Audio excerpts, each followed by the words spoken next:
All right. Hey, Michelle, how are you? Good. How are you? Perfect. I'm doing fabulous. It's gosh, the second day of February. A lot of us are makers are just kind of coming back out of the fourth quarter like crazy times, and you're used to that. You've kind of had this space a little bit before in the clothing industry. So I think a lot of us are coming back from the oh my gosh, what did we just kind of go through and wrapping up our our January numbers. But first I want to say welcome to the Laser Lounge at Pate Ranch. Thank you Thank for you. giving us some time today. And we're going to hit an introduction in a second. But while people are popping on and joining on, I just wanted to give a shout out to our sponsors Thunder Laser USA, Phantom CNC, Rotoboss Rody Attachments, and also Odie's Oil. So thank you guys for sponsoring our show. Gives us an opportunity to kind of buy equipment and bring people on and help teach the community a little more.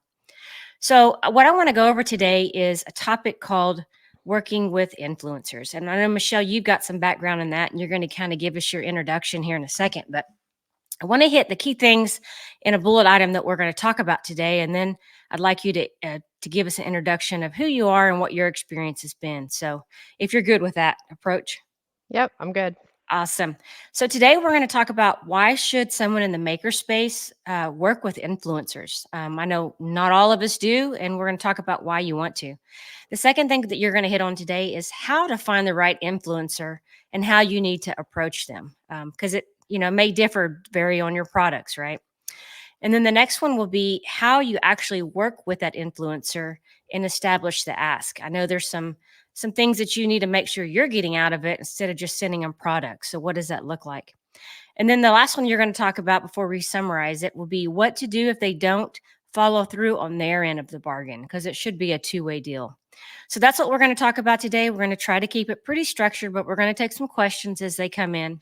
So if you are listening, go ahead and in the comment section, you can ask the question and I'll feed those to Michelle. But let's go ahead, Michelle, introduce yourself, why you want to talk about this topic and kind of maybe a little bit how we know each other as well. So I'll hand it over to you, Yeah. Michelle. Okay. Thanks, Alicia. So my name is Michelle Mortman. I have professionally have about 24 years of strategic change management and marketing experience working with large companies, really just helping them to kind of achieve goals, implement their vision, get people involved. There's a lot of marketing aspects to the job that I do kind of professionally. In addition to that, I used to own a clothing boutique that started out online. I did lots of pop-up shops, like all of you. I think a lot of you do that.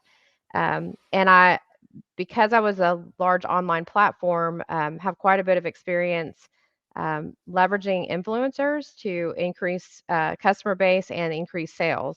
So that's what I'm here to talk about today. Awesome. Awesome. Thank you, Michelle. I'm going to go ahead and pop up the first question. How to find the right influencer and how to approach them. So, just give us, imagine that most of your audience here, Michelle, we haven't done that. I mean, I have not, and I wouldn't Yeah. even know who I target. So, go ahead and just kind of broach this first question here. Yeah. So I think the main thing when you're looking for influencers is obviously you're going to find them on your social media platforms, right? And I think Instagram is probably the most popular platform for that. Um, but it varies by industry, right? So I would think for the kind of work that all of you are doing here, that Facebook would be another really big platform for you. There might be TikTok, YouTube. There some of these influencers span across multiple platforms, but some of them focus really on a single platform that their followers tend to use most often. So that's one thing is that you're going to want to kind of narrow down where your customer base you think sits primarily from a social media platform, and then you're going to want to look for people that are active on those platforms that have large engagement on those platforms. Um, Things that you're going to want to look for are number of followers, which seems like an obvious thing, but not just number of followers. You want to kind of do a little bit of research on clicking through some of their posts or their videos, looking at how many comments they get, how much engagement they get on their posts. Because if they make a post and no or record a video and put it on YouTube and no one ever really engages beyond just liking it, then that might be a signal to you that, hey, their engagement's not super strong with their followers, and maybe this isn't the influencer for me.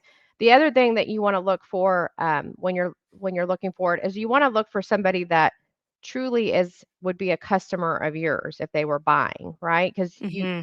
you want their follower base to believe that they sincerely love your product, that they would buy your product, even if you aren't giving them something. Um, and there's a that's where they're going to build trust with their followers about the things that they're talking about, and that's what's going to translate to more customers for you, more sales for you, because their follower base truly believes this. Hey, this is a product that that person can get behind, that they love, that they want to use, on their own. Yeah, that's good info. My baseline of this kind of influencer marketing really is what I'm seeing Reagan do with Kicking Our Silver, and she's giving her jewelry out to people who are. I see them doing more clothing stuff. You know, the people on TikTok, they're Hmm. like, Yeah. today what I'm wearing an FFA shirt from Tractor Supply, right? Or and Yep. this jewelry. So for us in the maker space, Yep. and this is really a question for me. Let's say I'm making a boot jack or I'm making a valet tray or a cutting board or something like that. Are we targeting homemaker type people, or is it people who have a lot of just views, or how would you advise me with knowing my brand? Yeah. So I think it really depends on the product, right? And I think you have Mhm. to narrow down. Some of you are making a lot of different kind of products that cater to a lot of different type of people, like cutting boards, for instance. That's going to cater to a homemaker, somebody that likes to entertain. So in that case, you'd be looking for somebody that um, does a lot of blogging or talking about entertaining, things in their home, how they decorate their home, right? If you're talking about like your boot jack product, you're going to want to find somebody that uses a boot jack, right? Somebody that Yeah. might be, large in the Western space, right? Somebody that might Yeah. actually ride. Like there's a lot of, men and women influencers that are, that they rodeo a lot, right? So you're going to want to Hmm. find somebody that actually uses that product, that's kind of the theme of what they talk about, or it feels like it fits with their life, and then you're going to want to approach them. I think one thing is, if for you makers that have several different kinds of products that might cater to different people, is think about what product is most important for you. Like, what do you feel like is your best product, or the product that you want to get out there more and get more visibility to the world, right? And then you narrow down and say, okay, let me find an influencer that fits with, and let me market that, because that might in the end translate to sales around your other products, right? But you got to be pretty laser focused on customer type, product that you're trying to push, and that's kind of the path that you go down. And that's a great segue into why should we even do this, right? I mean, because I'm gonna let you answer this, but me as a newbie to using influencers, it's really to get people, their audience, into your shop, right? Yep. So answer that one if you don't mind, to give us a little more context there. Yeah. So, um, yeah. So that is the primary objective, right? And that's one thing that I kind of was going to mention today, is that when you're thinking about working with the influencers, the goal seems obvious, right? I want to get more people into my shop. I want to get them following what I'm posting and talking about, and I want to translate that to sales. But I think be really narrowed with what that and primary objective is when you're reaching out to influencers, because that might vary over time, right? In the end, you always want it to translate to sales, right? But Yeah.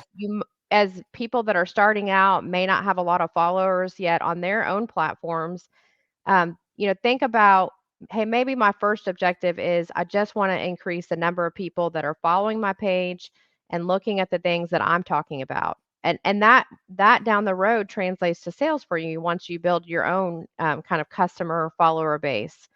So I think that's the important thing, is narrow down on what is your primary objective right now, and then focus on that. So primary objective, product that you want to, kind of get out there. Do you feel like, especially for you, people that are newer in that space, is like, what do you think is the best thing in your shop, or the thing that you want to continue to make, more of, and do more sales around? Well, that's the product that you want to kind of narrow in on and say, let me start with that. Let me only highlight that. And then down the road, I might kind of mix in some other things once I have a larger follower base, or maybe you reach out to other influencers to work with. Um, Yeah, that's a good answer.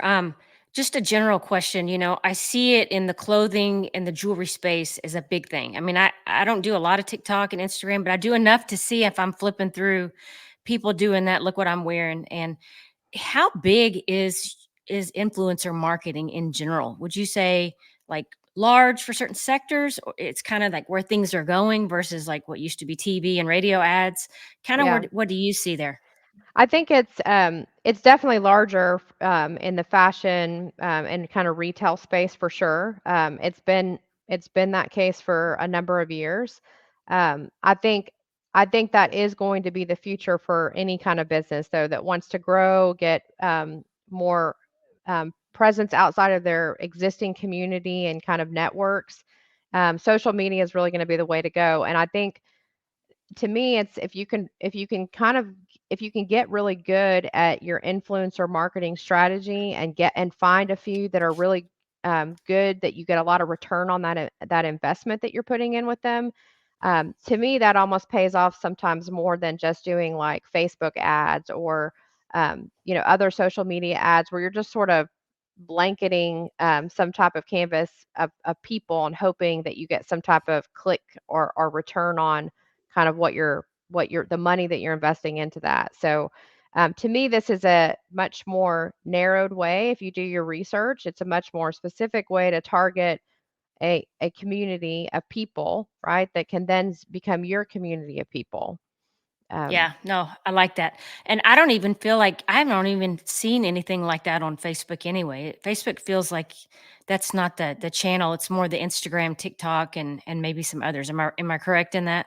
I think if you look at like the home decorating space, that space are people that I can say this because I'm probably part of that audience, the more mature audience, right? I think Mhm. those people exist on Facebook and Instagram. It's your it's a lot of, it's a mix of a lot of young people have really gravitated towards Instagram, YouTube, things like that. But you got a nice mix on Instagram, whereas Facebook, you probably see more of your kind of middle, I would say, 30, 40-year-olds and up, right? Which could be a good market for you if you're marketing like cutting boards, for instance, right? Or gift baskets. For those of you that work with the realtor communities, right? The realtors, they're all over every platform, right? And I Yeah, I that's would I true. would I would say they aren't your traditional influencers, but they certainly have a network, the larger ones, of people that are following them. So if you're working with realtors and you're doing business with them, then think about how you can leverage them as an influencer to help grow your business as well. So we have a question, but I want to show the question and then I want to ask you the next topic for discussion because I think it dovetails in there. The Okay. question is, if you message them on Instagram, what number of followers would be ideal to get an answer back for free products, and what would that message look like? So let me go to the next topic because I think it really it's the lead into this. So how do you actually work with them? How do you establish the ask? Yeah. So to answer the first part of that question that was in the chat, I don't think there's a magic number of followers. I would say if they have a, a larger a number of followers than what you currently have, and I like if you have 100 followers, I wouldn't target somebody that has 150. I would get up into the thousands. Um, when I was a new boutique and I was approaching influencers to work with and kind of market my stuff, I was looking for, I had maybe when I started out like 2,000 followers, right, on my pages. And I was looking for people that had like 10,000 and above, right? And so I Yeah. think you wanna see that it's somebody that has considerable amount more than you, that has very active engagement on their pages. Maybe they're already doing some working with influencers. The other thing to kind of look at is make sure they're kind of not all over the place, because if you find an influencer and you're like, "Oh, these people have, 50,000 followers, this is the person for me." If they're talking about, you know, 30 different brands, a month on their page, that might not be the person for you, right? Because then you kind of get lost in the shuffle. They're not going to talk about you enough for people to really grab onto that and say, "Oh, let me go follow Pate Ranch," for instance, right? Yeah. So that's one thing, and then the other piece of it, before I kind of go into more about working with influencers, is approaching them is simple. I would say if you want to do this, I would sit down and take some time and kind of create some of your standard. How am I gonna? What am I gonna say when I reach out and contact somebody? What am I going to say when I get a response from them, right? Like, sit down and kind of do some work around what does that communication package look like? What are the things you're going to ask them to do? What do you want in return for that? How are you going to talk about your business?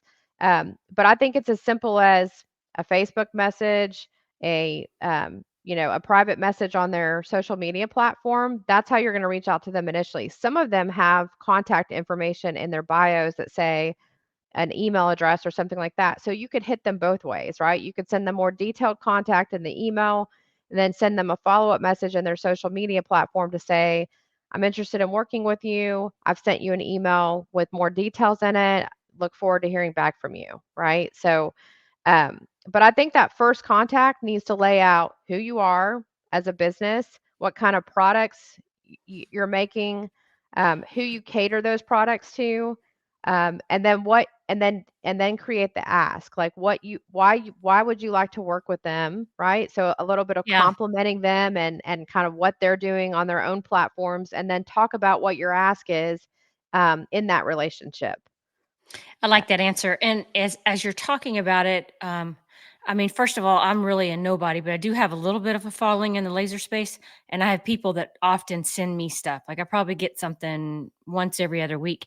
And as you're talking about like how you should approach them and what that should look like, I'm thinking about what's been sent to me. I've had some people send a nice package. It's got, their info in it and, kind of how to use it and they'll just text me and say, "Hey, can I send you some stuff?" Sure, I'll take a look at it and give you some feedback, more so from a design engineering aspect of it, a functionality. But I've had some people send me stuff without even their name on it, and it has their yeah, business name, no note inside. And I'm like, "Who's this?" And then the other day, somebody sent me some nice product, and it wasn't wrapped well together, and it was broken by the time it got here. And even though I liked it, it showed like, "Hey, man, if you're going to do it, follow through and really do it, right? yeah, Act like you're giving it to somebody who is maybe some super famous star or whatever. Like, how would you package it for them? Not yeah, just, I'm gonna throw this stuff in a box." So yep, your points make a lot of difference. Like, put it together like you really mean it and you want them to show it because yeah. some of them open it like right there and film it as is. I know I've saw that with the girl who used Reagan's, and if I did that with a few of mine, it would not be a good display. Yeah. Yeah, and I think that's why creating that ask and getting some alignment on that before you ever send them something, I think it's fine to reach out and say, "I'm a maker in this space. This is where and a little bit about me. I'd like to send you, you know, some of my one of my boot jacks.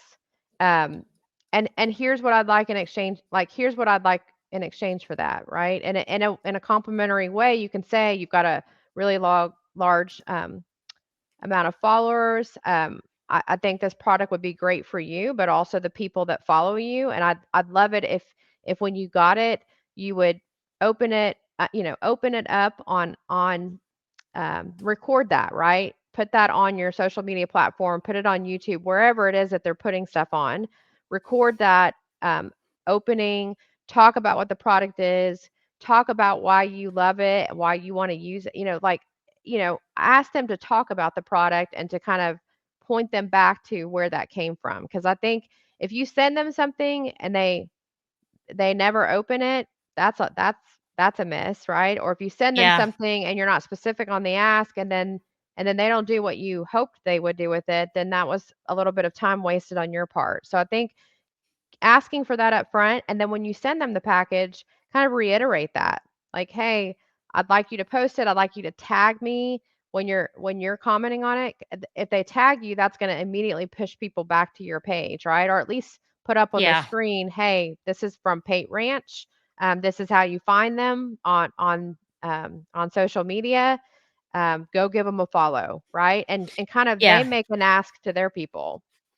And I'll say what I'm seeing, observing, and Don's right here. Your presentation and information, as to your point, is that if they're mainly posting on Instagram, you probably need to give them more of your Instagram Yep. feed as opposed to Facebook, because like when I watch them do this with Reagan's material, even though she's on Facebook, it feels like, as you said before, it's the older crowd, right? They're probably Yeah. like, "Face who? What's Facebook?" I Yeah. mean, you see what I'm saying? I'm being a little flippant on it, but it's not really known for its marketing channel as heavy as the other two. Yep. So um, so great ad there, Don. And again, if y'all have any questions, please ask. I'm going to get to the next kind of question, unless you had something else to say here, Yeah, I was Michelle. going to say, and a couple other things to point out about working with influencers is, if you're hoping, if your goal is to get that to translate to sales, one way to be able to measure like how well that worked when you sent that to them is you could think about giving that influencer a discount code that's unique to them. So like if I'm a maker and I'm going to send Alicia something, I might send Alicia something and say, Alicia, when you talk about this, don't not only should I what I do I want you to tag my page, right? Or tell them where I can go find this, but offer a discount code that might say like Alicia 10. And you're giving that anybody that sees that discount code, sees them talking about that, is going to go use that code. They're going to get 10% off of their purchase.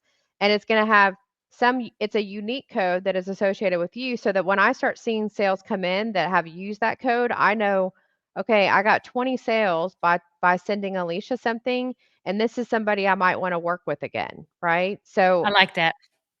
some way to know so that you know, hey, this is working or it's not, right? Because otherwise, you don't have a real great way of figuring out how that might have translated to sales for you. Yeah, that's a great idea. I hadn't even thought of that. And then, you were talking about working with them. What does that mean? Does that mean you periodically send them more product, or what? I think it depends on what kind of return you get on your investment. So that's why the discount code or some way of tracking kind of how well that worked for you will help you to know like, hey, I should work with them again or I shouldn't. Um, the other thing is, I think if you find some influencers, right? Don't I wouldn't cast your net wide, right? I would start with a couple, one or two, see how that works, and then if those relationships seem to be good, then those might be somebody that you kind of put in your pocket and say, okay, about 3 or 4 times a year, I'm going to re-engage them and send them something new or different. Um, and have them talk about it. I do think if you can find influencers that you want to work with again, that's a good thing because the more that they talk about your page and your products on a consistent basis, the more their followers start to believe that, hey, this is something Alicia really likes. She would buy this on her own. E- She might be getting something free from these people right now, but she likes it enough that she talks about it throughout the year, right? And Yeah. or throughout the month or whatever that might be. And so yeah, I think that's a big thing is like find somebody that you can work with and then you might mix in some new ones down the road so that it doesn't look like you're only using Alicia because at some point you're going to exhaust that to a certain extent and Yeah. you might want to take a break and come back 6 months later to Alicia, right? Yeah. So we have a couple questions and they kind of closely relate. This one is, how much would be an attractive discount? And I'm going to answer this from me being a buyer, right? Let's Yep. say I'm watching something go by. I'm going to say 10 to 15 is probably good, but I would probably jump in for 10. I mean, Yeah. and buy something if there was a 10% discount. That would Yeah. help for me. And then the other one is, would an influencer expect, like an affiliate type of deal? Like, how do you make sure that is separate? So Yeah. please answer that one. So I think discount code, I think 10, I would offer at least 10, right? That's sort of taking care of your sales tax and a little extra change, right? Yep. It's kind of giving them a little bit of a break. If you can go 15, right? If you find somebody that, hey, they're turning a lot of people back to me, I'm getting a lot of sales when they talk about me, then maybe you jump up for them, right? Maybe you give them 15 or even 20, right? It kind of depends on the price point, what your break even is like, you got a certain amount that you want to be able to make off of that product, and also cover your cost. And so I would say 10 to 15 is a good place to start. To answer the question about do influencers expect some dollars for themselves, I think it depends on how big they are. When I was in working with influencers in the retail space, um, the big the really big ones that do this for, like, this is their job, this is what they do for a living, that they often want to be paid up front, right? They either want to be paid up front, or they want some kind of, if they feel confident enough about how much sales this is going to generate, they might want some type of commission off of that, right? But I would say if you're just starting out in that space, I would stay away from those types of people, right? You're going to find somebody that's a little bit bigger than you, um, that they're trying to build a following themselves and kind of build and establish themselves, but they've got more followers than you, right? So, and then I would tell them, maybe you offer them some kind of bigger, like a little bit of a bigger discount, right? You're sending them some free stuff, but let's take Reagan's jewelry for instance, right? If that girl that she sent the jewelry to said, hey, I like this stuff enough that I want to buy it sometimes on my own, right? Or I want to buy Yeah. it as a gift. Like maybe you offer 10% to her followers, Ah, okay. but for her, she gets 15 or 20 anytime she I like buys. that. Okay, that's a So good idea. I hadn't thought about that.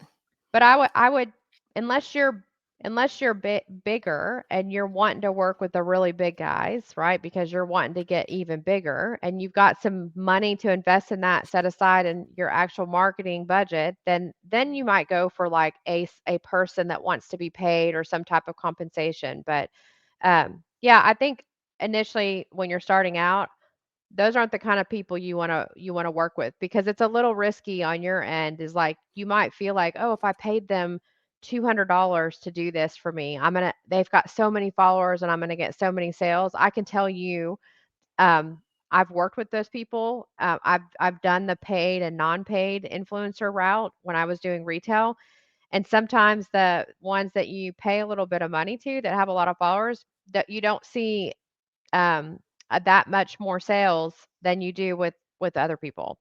So, Yeah. Yeah, and I wonder if that's because they have so much going on and so much already. You're like, what do you really mean to them, right? I yeah. mean, and I don't mean that to be tacky or rude. It's just the reality of it. You get Yep. busy. I mean, I feel that way sometimes when I have product from people and I'm like, oops, I haven't shown that. Like, and then things go by and I'm like, ooh, that's probably a bad deal on my end. So that really gets back to the next question. What does that look like? If do you ask for, hey, I'd love for you to show this twice or, once a month or I think we as makers feel like we're just sending it and hoping that they'll catch that fish and do something with it. But Yeah. is it okay to have certain criteria like please, do this, that, and the other and kind of come to agreement? So let's talk about that a little bit. Yeah, I think that's you always want to do that, right? You want to always set sort of an expectation on your end and say, "Hey, I'd like to send you some product. I'd like you to talk about it, you know, 2 to 3 times um in the month of February," right? Or lay out some specific kind of ask around what do you want them to talk about? How do you want them to talk about it?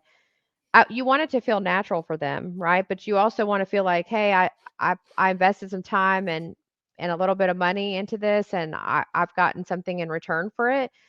I think, but be realistic about what that is, right? Because they're trying to also run their own business, so they're trying to entertain other people that they might be working, other vendors and marketers that they um, want to work, that they're working with, and so I think be realistic about what that is. But you don't want just a one and done kind of relationship, right? Where I send something to Yeah. Alicia, she quickly unboxes it, says, "Thanks, Michelle, for sending me this. It's great. Go follow her." And then that's the last time Alicia ever talks about me. And so um, I think, trying to establish that up front so that it's not a one and done, because that's really, you're not really going to see a large return on that investment. Yeah. And I'm thinking about not so much my Pate Ranch business, but when I receive things, and the ones that I've really or with going back and forth was ones that say, "Can you take a look at this, test it out, and give me your feedback?" Right? They're asking for something in return, and it makes me want to actually do it. And usually, I'll make a note somewhere in my notebook that says, "Make sure I get back with them." Yep. And so that kind of don't be shy about it. Ask, even if they're just showing it, say, "Can you tell me how well this works?"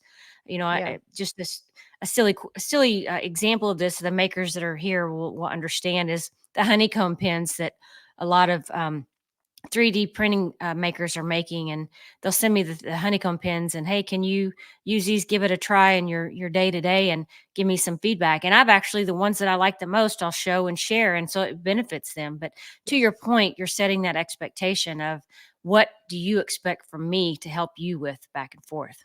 Yeah. And then I think if they don't, if to the point of if they don't follow, their end of the bargain, I think one, it's not somebody you want to work with going forward, which is an obvious thing, right? But I think Yeah, I think it's okay for you to do some follow up with that person. If you sent them something, they say they're gonna do something with it, and then time goes by and they've done nothing with it, is, drop them a note, right? Reach out to them and say, hey, I'm just making sure you got what I sent you. Do you have any feedback for me? What do you think you're gonna like, you know, approach them in a way that's still positive, right? But then I think if you follow up with them and there's still no follow through on their end, or they do part of what you asked them to do, but not the rest of it, that's just somebody that you say like, okay, that relationship's not going to work, right? yeah, But I think most people, especially people that are doing this and trying to build their own business, because this is what they want to do, is do influencing, is I think those people, to your point, even if they're not getting paid, if you're sending them something, you're making an agreement with them before you send that to them and then sending it to them. Most people are going to say, you know what, I'm going to I've got to build this into my schedule. I got to follow through on this commitment I made. So I think more often than not, there is going to be follow through. But if not, don't be afraid to reach back out to them. I think that's the big thing, is especially when you're starting out, you feel like I'm a little guy, and I'm probably not important to, that important to them or whatever. It's like, be proud of what you're making, be proud of what you have to offer, and what business you're trying to build. They're trying to do the same thing, right? So I think it's more looking at them as like, hey, we can help each other, right? Because you're gonna, in return for that, you could say to them, if you've got a decent amount of following that might be different from who follows them, is like, hey, once you post that, I'm gonna reshare it on my platform. Even if you only yeah. have 1,000 followers, like, hey, they might pick up a couple people that start paying attention to what they're talking about, right? And Well, that that's trend, a great example, yeah, yeah, and I'll make an example to the laser world. David Brown is a guy that is known in the laser community for making product.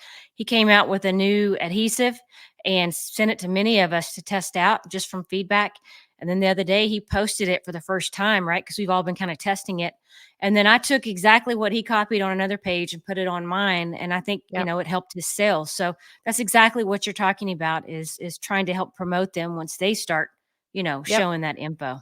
yep, It's a good example. So we're talking a little bit about packaging. Here's another question I want to ask before we start wrapping up. But what does that actually look like? What is a good example of this? And I said that before. Like I've got a couple things in the shop that were just like no name.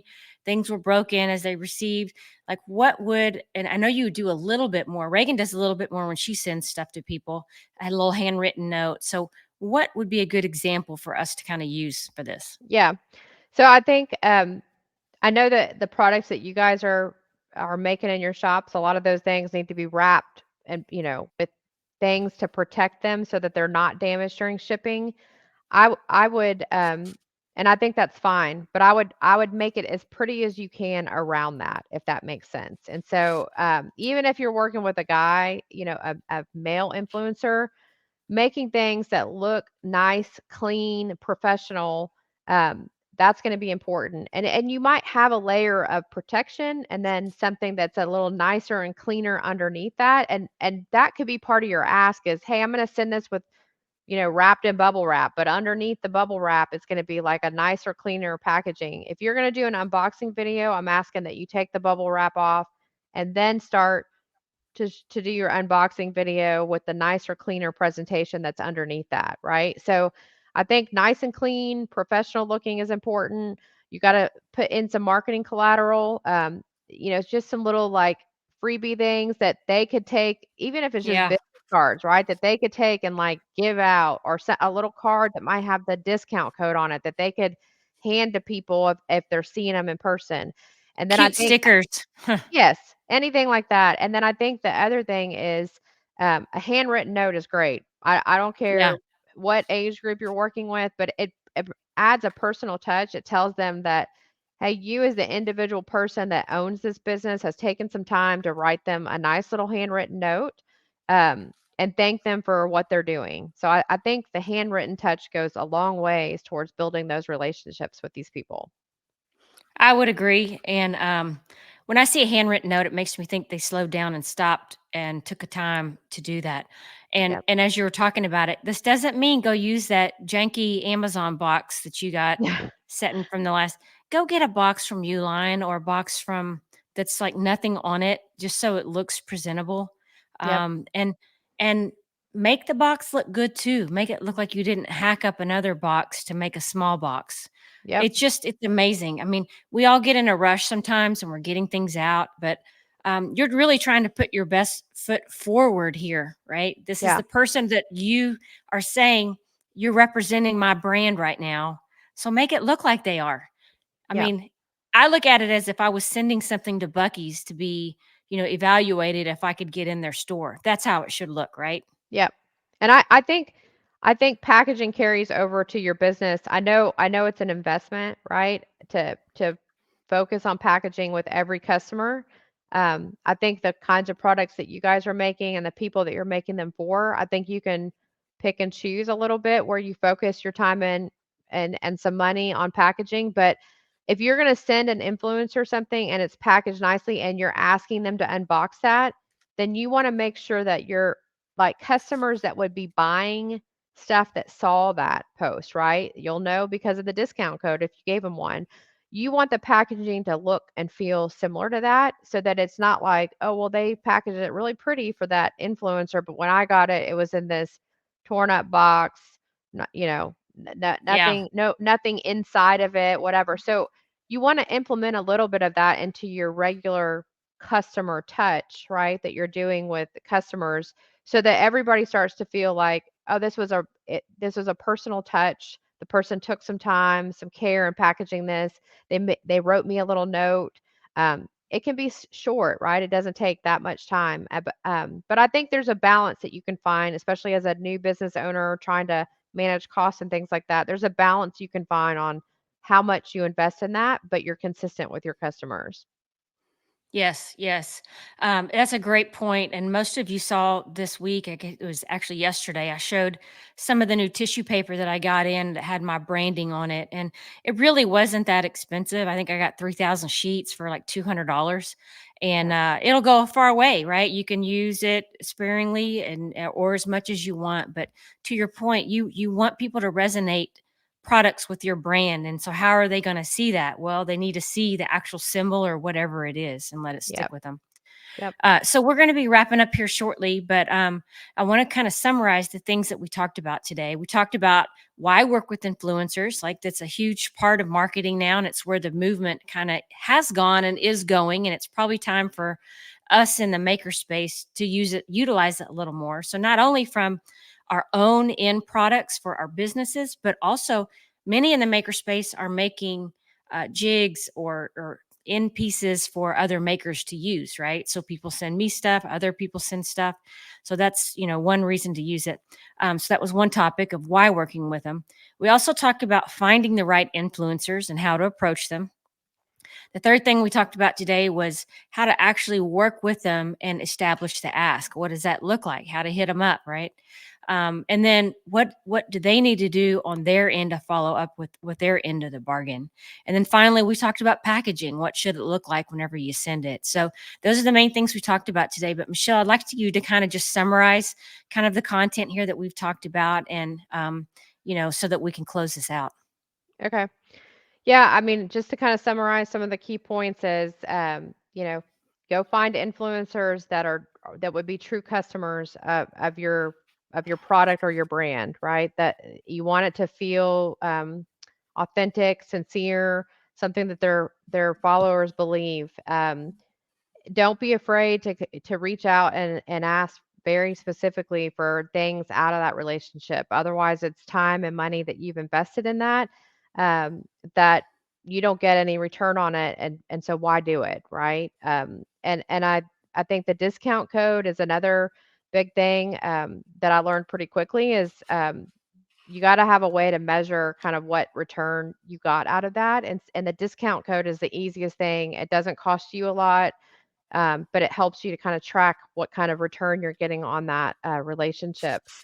And then I think, just making sure that when they get something, that it represents your brand and how you want customers to feel when they're opening that product.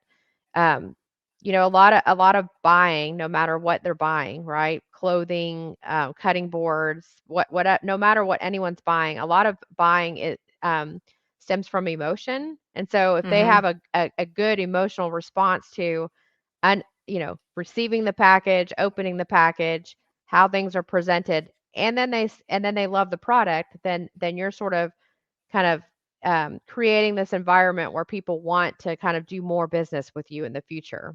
Um, so I think those are kind of the main points.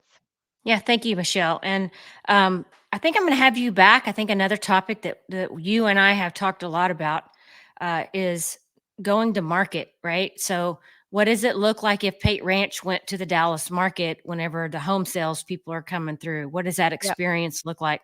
And if you'd be willing to come back and talk about that, I think that would be a great topic. Yeah, for sure. Awesome. Great. So thank you for coming today and spending some time with us. We're going to have this on a podcast as well, and we'll have it up on YouTube for long term. Want to thank our show sponsors today. They are Thunder Laser USA, Rotoboss Rotary Attachments, Phantom CNC, and also Odie's Oil. So if you need any of those products, I'll have some links to provide you to get for more information for those. But thank you, Michelle, and I appreciate you coming on. And you are actually in the laser lounge with us. So if there's any questions that anybody has, I'm going to create a post to follow up on this that you can go in there and help assist in that area. Okay, great. Thanks, Hey, everyone. thanks, Michelle. Y'all have a Bye. good day.